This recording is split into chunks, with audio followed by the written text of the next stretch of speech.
ini lagi ada kasus apa sih Bang? Kayaknya sangat menyedihkan karena ini menyangkut masih keluarga ya Bang. Boleh dijelaskan Bang? Baik, terima kasih rekan-rekan media. Saya Iskandar Halim Munte, yang kebetulan juga seorang praktisi hukum. Dan dalam kasus ini, korbannya adalah cucu saya. Saya juga sebagai kuasa hukum dan tim yang juga sudah banyak beredar berita, ya, baik berita media online, nanti mungkin teman-teman atau masyarakat publik bisa membaca berita kronologis tentang kejadian itu. Namun ini saya ulas kembali, saya ulang, pada hari itu ya sekitar tanggal ya tanggalnya saya lupa, tapi bulan Agustus tahun 2023. Cucu saya bernama atau inisial AM ya, yang berusia 8 bulan. Sakit dehidrasi ya, seorang bayi dong, masih seorang anak. Dehidrasi kemudian eh berobat ke salah satu rumah sakit di Bekasi, yaitu Rumah Sakit Inisial EH, ya, salah satu rumah sakit yang berinisial EH, ya namanya EH, kita tidak sebutkan rumah sakitnya.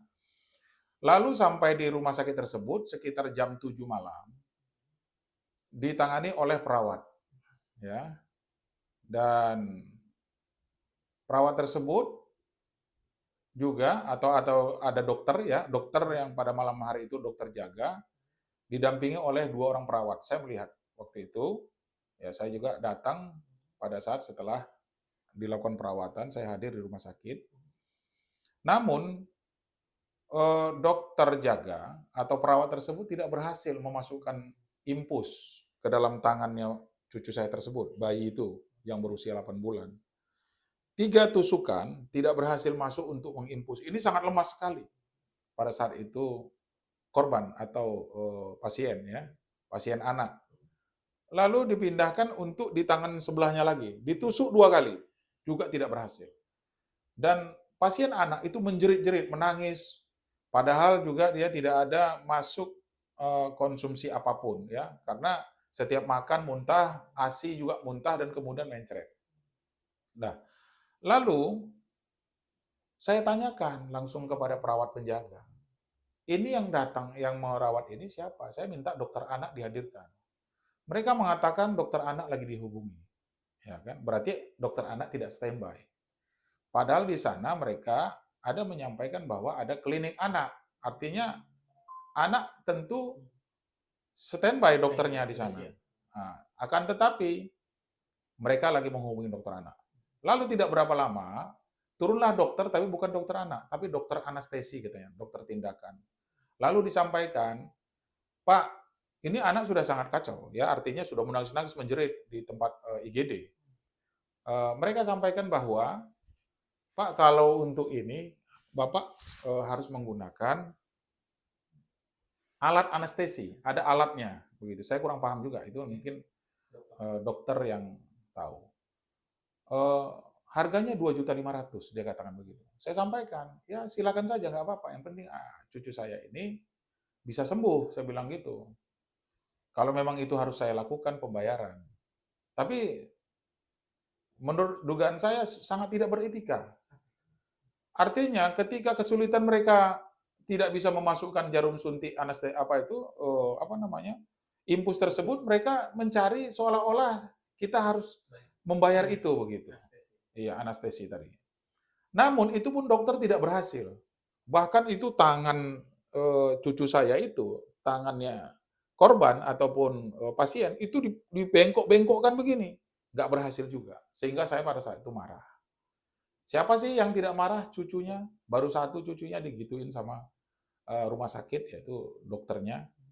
Lalu dokter tersebut meninggalkan ruangan itu begitu saja, tanpa memberikan kabar apapun kepada kami. Lalu dokter anak pun kami tunggu juga tidak hadir, tidak datang. Nah, selalu saya sampaikan, mana dokter anak yang kalian janjikan? Ini pasien-pasien anak, Dok. Tidak sembarangan dokter menangani pasien ini. Hadir, tidak kunjung hadir. Lalu saya menyampaikan kepada anak saya, sudah bawa aja ini ke rumah sakit yang lain, yaitu ke Rumah Sakit Bayangkara. Karena waktu lahirnya di Rumah Sakit Bayangkara. Terus anak saya nanggung, dia bilang gitu. Biar kami tunggu aja ayah kalau mau pulang-pulang. Lalu pulanglah saya dengan neneknya. Ya. Pulang, tapi apa yang terjadi? Kami tunggu di rumah, kami gelisah. Ya kan, apa yang terjadi? Jam 2 malam, anak saya dan cucu saya itu pulang. Ya kan? Pulang ke rumah dengan mengatakan, kami telah pulang karena waktu itu diminta supaya rawat inap, namun dokter anak juga tidak datang. Artinya di sini rumah sakit diduga telah melakukan perbuatan melawan hukum, melakukan pembohongan kepada kami. Nah, dibuat motif ya seolah-olah ini akan dirawat inap. Namun anak saya tidak mau. Langsung pulang ke rumah dan lalu satu malam, kemudian keesokan harinya kami ke Rumah Sakit Bayangkara untuk melanjutkan pengobatan korban cucu tersebut. Nah, sampai di Rumah Sakit Bayangkara, cucu atau pasien tadi diinfus melalui kaki. Ya. Dan itu berhasil. Nah, kenapa dari rumah sakit tadi itu tidak melakukan itu? Jadi saya menduga ada dokter yang kurang pengalaman di bidang ini, tapi dipekerjakan di rumah sakit. Ini sangat disayangkan sekali, ya. Sehingga khawatirnya kita ada korban-korban berikutnya. Lalu karena ini sudah berhasil 2 hari, ya, dan kembali pulih perlahan cucu saya itu, lalu pulang ke rumah dan kembali bisa makan, kemudian enak, kemudian sampai sekarang sembuh dan usianya sekarang 3 tahun. Namun setelah itu saya ingin menguji, ya, karena diduga perbuatan melawan hukum yang dilakukan oleh rumah sakit, yaitu melalui dokter dan para perawatnya atau pegawainya, saya melakukan gugatan di Pengadilan Negeri Cikarang, karena itu kan Bekasi Kabupaten. Nah, yang saya gugat itu adalah rumah sakit tersebut sebagai tergugat, turut tergugat satu adalah Gubernur Jawa Barat, turut tergugat 2 adalah Bupati Bekasi, yang mana para pejabat tersebut adalah sebagai pengawas, ya, di bidang kesehatan, yaitu di bidang rumah sakit. Mengawasi rumah sakit yang beredar di atau yang berdiri di wilayah hukumnya, di wilayah pemerintahnya. Nah, bergulirlah di persidangan sampai masuklah di dalam gugatan dan kemudian sampai masuk sebagai kuasa tergugat, yaitu dari pihak rumah sakit. Namun yang hadir bukan pihak rumah sakit sebagai kuasa hukumnya, tapi hadirlah di sana pengacara dari investor. Nah, aneh.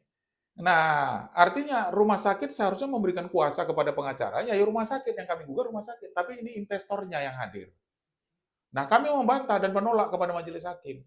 Izin yang mulia, kami sampaikan bahwa yang kami gugat bukan rumah sakit, bukanlah investornya, yaitu PT Pelita. Nah, kami tidak ada melihat hubungan PT Pelita pada saat itu. Yang setahu kami adalah rumah sakit.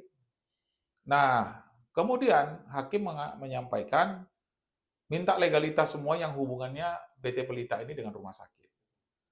Nah, dia katakan bahwa PT Pelita ini adalah investornya, pemiliknya, salah satu usahanya adalah rumah sakit. Tentu mereka harus hadirkan rumah sakit dong, bukan PT Pelitanya. Namun, eksepsi mereka ditolak hakim. Sehingga dilanjutkan sidang itu dan dimenangkan oleh kami eksepsinya. Dimenangkan oleh kami karena eksepsi mereka ditolak. Lalu masuklah pembuktian saksi. Nah, mereka hadirkan saksi pada sidang tersebut, dokternya, dokter jaga, kemudian dokter anak yang tidak pernah hadir di rumah sakit. Pada saat itu saya tanya kepada dokter jaga, karena waktu keluarnya pasien, mereka menyodorkan surat pernyataan bahwa kalau terjadi apa-apa tidak bisa menuntut. Nah, ini diikat di sana ya, tidak bisa menuntut. Namun, surat tersebut ya ada tanggal yang salah dan diduga rekayasa. Kalau tanggal masuk itu sekitar tanggal 10 ya. Tanggal 10 tadi tanggal 28 Agustus, tanggal 10 Agustus. Kalau jam 2 malam berarti sudah berubah tanggalnya menjadi tanggal 11. Nah, mereka masih membuat suratnya tanggal 10. Apa kata dokter yang menandatangani yang pada hari itu menjadi saksi? Dia katakan bahwa saya hanya menandatangani aja yang mulia. Sebagai saksi ya, dari rumah sakit, dari pihak rumah sakit. Dan saya tidak melihat ada tulisan ini pada saat saya tanda tangani. Lalu hakimnya geleng-geleng kepala pada saat itu. Terus dikatakan beginilah kerja kalian rumah sakit, kata salah satu hakim. Ya, oke, silahkan duduk kembali. Kemudian setelah itu memberikan keterangan, ya saya melihat tidak menguasai karena dia dokter jaga yang menjadi saksi di persidangan. Saksi yang kedua hadirlah dokter anak. Ya, dokter anak ini sebenarnya saya tolak. Kenapa? Dia tidak hadir pada saat di rumah sakit untuk apa jadi saksi. Namun hakim mengabulkan dia untuk memberikan keterangan. Ketika ditanya, saksi tersebut mengatakan bahwa kalau dokter tidak hadir, dokter anak tersebut, dia masuk ke rumah sakit itu jam 8 sampai jam 2 siang. Jadi kalau malam tidak ada dinas dia tugas sebagai dokter anak. Hanya ketika ada pasien anak, dia katakan kami melalui on call. Jadi dokter di sana itu bisa telepon kepada dokter anak yang lagi di luar. Nah, itu SOP mereka katanya. Namun kita kan menolak. Kalau pasien anak ini yang hadir di sana itu harus disiapkan dokter anak yang bertugas malam. Nggak bisa dong on call itu dilakukan. Nah, kita kembali kepada sumpah dokter. Saya tanya pada saat itu, saudara menjadi dokter sejak tahun berapa? Dia katakan sejak tahun 2016. Saya tanya, coba saudara sampaikan di persidangan ini supaya didengar majelis hakim dan kita semua. Sumpah seorang dokter, apa itu? Salah satunya dokter siap ketika ada pasien yang perlu pertolongan Anda, tapi Anda tidak hadir. Ya, izin catat yang mulia bahwa dokter tersebut saya tanyakan, tidak juga hafal dengan sumpah. Ya, coba sebutkan sumpah saudara. Dia katakan saya tidak ingat lagi. Nah, saya curiga juga itu dokter itu apakah diduga melakukan sogok atau dokter apa gitu, saya nggak tahu juga. Tapi setelah fakta persidangan nanti, ya setelah fakta persidangan itu saksi-saksi dihadirkan, sampailah hadir saksi-saksi kami yang menerangkan, dan termasuk saya meminta juga saksi yang hadir itu dari dokter Bayangkara, termasuk perawat dari Bayangkara, karena dari berobat di sana tidak berhasil, ini dipindahkan ke rumah sakit Bayangkara Keramat Jati, ya kan? Nah, salah satu dokter menyatakan dari Bayangkara bahwa dia mengetahui bekas tusukan. Ya, pada saat datang kepada kami, saya melihat ada bekas tusukan sebanyak 5 tusukan. Dan kemudian saya tanya orang tua pasien, kenapa ini dibawa ke sini? Orang tua pasien mengatakan tidak dilayani oleh dokter anak di sana dan sehingga tidak berhasil. Kalau menurut saya sebenarnya kalau serius rumah sakit ini kata dokter yang menjadi saksi dari Bayangkara, karena saksi dari kita, saksi dari terbuka, seharusnya berhasil. Tapi kenapa ini tidak berhasil? Bingung juga saya, kata dokter. Ya, kalau nggak salah pangkatnya kan kalau di dokter Bayangkara itu polisi itu ya. Jadi ada pangkatnya Ibtu apa, nah saya lupa, tapi ada di dalam putusan, kemudian ada perawat. Nah, setelah itu saksi-saksi yang lain kita hadirkan di persidangan, sehingga terbuktilah bahwa rumah sakit EH tadi melakukan perbuatan. Namun, pada saat putusan nomor 225 PDTG 2023 PN Cikarang, hakim meng-NO-kan ya, menolak seluruh eksepsi dari tergugat ya. Eksepsi tergugat itu rumah sakit. Kemudian menyatakan gugatan penggugat tidak dapat diterima, ya, menghukum penggugat untuk membayar. Alasan dari pertimbangan hakim di sini, harusnya dokternya juga digugat, bukan hanya rumah sakitnya saja.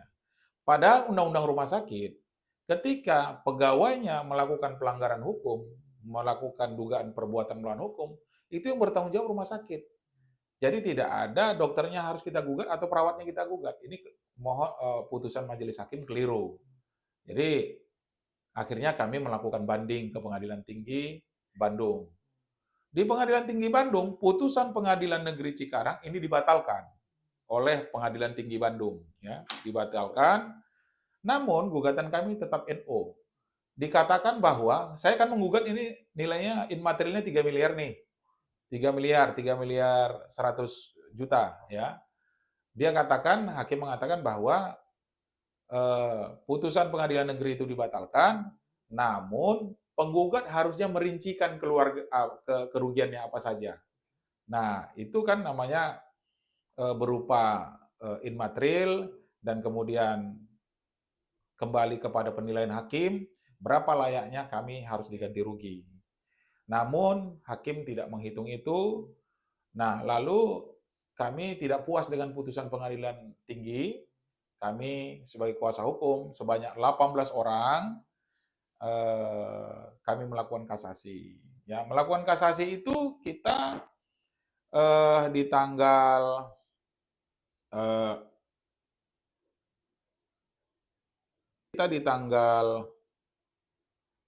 di sini satu gabung perihal permohonan pemeriksaan dalam tingkat kasasi perkara perdata nomor 31 Akta Kasasi 2023 PN Cikarang Junto nomor 667 PDT 2024 PT Bandung Junto nomor 225 PDT G 2023 PN Cikarang kepada yang terhormat Panitera Mahkamah Agung, kemudian di Jakarta Pusat, dengan hormat bersama ini kami sampaikan berkas upaya hukum kasasi perkara perdata gugatan perbuatan melawan hukum nomor 225 PDTG 2023 PN Cikarang dalam perkara antara ya anak kami yaitu Yesi Irmadani sebagai pemohon kasasi penggugat melawan Rumah Sakit Eka Hospital Harapan Indah Bekasi sebagai termohon kasasi tergugat dan Gubernur Jawa Barat dan kawan-kawan sebagai para tergugat dan juga Bupati Bekasi. Demikian untuk menjadi pemeriksaan atas perkara diucapkan terima kasih. Nah, ini adalah relas kasasi ya, relas kasasi ini jelas karena ini sudah menjadi produk pengadilan. Lalu setelah itu datanglah surat melalui EKOT tanggal pengiriman 7 Februari 2023, nomor surat pengiriman 538 yang tadi, informasi putusan kasasi nomor perkara kasasi 4363 K garis miring PDT garis miring 2025. Salinan putusan belum tersedia. Artinya menurut kami ini sudah putus. Ya. Sudah putus 7 Februari. Namun salinan putusan itu belum ada. Maka besok kami tim kuasa hukum mau berangkat ke Mahkamah Agung untuk menanyakan itu. Mudah-mudahan putusannya itu dimenangkan oleh kami dan pihak rumah sakit telah melakukan perbuatan melawan hukum. Barangkali itu. Respon dari rumah sakit sudah kontak-kontakan kah, sudah ketemu selama pengacara dengan cara ada jalan damai apa nih yang bisa ditempuh untuk kedua belah? Baik, pada saat kita mengajukan gugatan, itu kan ada mediasi selama 1 bulan ya, 30 hari. Namun, pada saat itu tidak temukan deadlock ya, tidak bisa berdamai dengan alasan mereka katanya tidak punya anggaran untuk ganti rugi yang abang minta. Ya, saya sampaikan silakan saja berapa. Artinya ganti rugi dari kalian sebagai sagu hati, karena ini kan sudah menjadi korban, sudah menjadi produk gugatan. Kembali kepada kalian. Karena apa? Kami mengurus ini bolak-balik habis biaya. Nah, biaya yang kami keluarkan itu tidak seberapa karena beli obat di rumah sakit, kemudian bolak-baliknya itu. Itu kan operasional semua, sehingga kita ajukan perkara ini termasuk dalam gugatan. Namun respon mereka sama sekali tidak ada. Dari rumah sakit, ya kan, melalui kuasa hukum tidak ada beritikat baik. Sehingga sampai bergulirlah sampai di Mahkamah Agung perkara ini. Sampai sekarang juga tidak ada respon? Tidak ada sama sekali, tidak ada respon. Bang, berarti yang Abang bilang tadi anestesi itu bayar karena sudah bayar dan sudah habis sekitar berapa kan? Iya, iya. Rawat inap kan ya? Iya, iya. Jadi pada saat itu karena anestesi tidak berhasil, makanya tidak kita bayar. Namun yang kita bayar itu ada obat sekitar 500 ribuan. Ya kan? Tapi yang kita nilai di situ bukanlah kerugian Pak uang, tapi immaterial. Ini nyawa, menyangkut nyawa bayi, yang mana kita sangat tidak menerima dengan perlakuan atau pelayanan rumah sakit yang seperti itu. Nah, mereka juga melakukan kebohongan kepada kita. Kenapa? Kita tunggu dokter anak itu sampai jam 2 malam tidak hadir. Dan kemudian administrasinya mereka sodorkan kepada pasien untuk menandatangani apabila terjadi sesuatu di luar, kami tidak bertanggung jawab. Dan tanggal yang salah. Pada itu tanggal 10, pada saat itu tanggal 11, namun mereka buat di tanggal 10. Padahal keluarnya di tanggal 11. Nah, ini juga maladministrasi yang dilakukan oleh mereka. Jadi sangat disayangkan, kami kecewa Sehingga kami melakukan gugatan ke Pengadilan Negeri Cikarang, dan sampai saat ini kasasinya belum putus, jadi kami curiga juga nih, ya sudah hampir 1 tahun tapi belum ada putusan. Jangan-jangan ini ditahan, ada oknum-oknum yang menahan di Mahkamah Agung, makanya besok kami akan berangkat ke Mahkamah Agung, gitu. Itu dengan menggunakan dalam tanda kutip BPJS, kurang pelayanan. Nah, kami tidak pakai BPJS, pada saat itu bayar secara pribadi. Itu saja pun tidak ada layan dengan baik, ya kan? Artinya berapapun kemarin itu, yang penting sesuai dengan apa pelayan mereka mungkin kita bayar. Karena ini menyangkut nyawa bayi atau nyawa cucu kita. Bukan cuma, dan saya sampaikan pada saat di rumah sakit, ini cucu saya dan saya seorang lawyer, saya bilang gitu. Saya bukan sok-sokan tidak. Tapi tolonglah layani, ini cucu saya satu, baru satu ini, saya bilang gitu. Siapapun kalau ditanya kepala rumah sakit ini pun kalau cucunya baru satu, pasti dia akan selamatkan. Tapi kayaknya kalian itu anggap remeh. Nah, saya akan melakukan tindakan hukum. Makanya saya melihat ini, gugatan ini selalu saya kawal terus. Nah, artinya ini menjadi efek jerah juga kepada rumah sakit yang menyia-nyiakan pasien. Janganlah ada pasien ini nggak punya uang segala macam. Nah, saya sampaikan, saya ini lawyer, saya bilang gitu. Artinya, tolong cucu saya diselamatkan karena dia makan muntah, kemudian dia ASI juga muntah, kemudian lihat aja dia mencret, ya kan, jangan sepele dengan nyawa manusia. Saya bilang begitu. Tapi mereka itu selalu seolah-olah sibuk untuk membantu, tapi mereka tidak melakukan tindakan. Tindakannya tindakan yang tidak benar, makanya kita lakukan gugatan. Ya mudah-mudahan kasasi ini nanti Mahkamah Agung bisa menilai dan membaca semua putusan-putusan ini sehingga dapat mengabulkan kasasi kami dan memenangkan kami. Barangkali itu saja. Dan kemudian satu lagi saya sampaikan. Apabila dari pihak rumah sakit masih mau melakukan perdamaian kepada kami, ya, kami masih terbuka, ya. Rumah sakit apabila ya saya nomor handphone saya dengan kuasa hukumnya juga ada. Waktu sidang komunikasinya yang baik, ya kan? Apabila memang mereka itu mau meminta maaf kepada kita, berdamai dengan kita, kami terbuka. Barangkali itu, ya.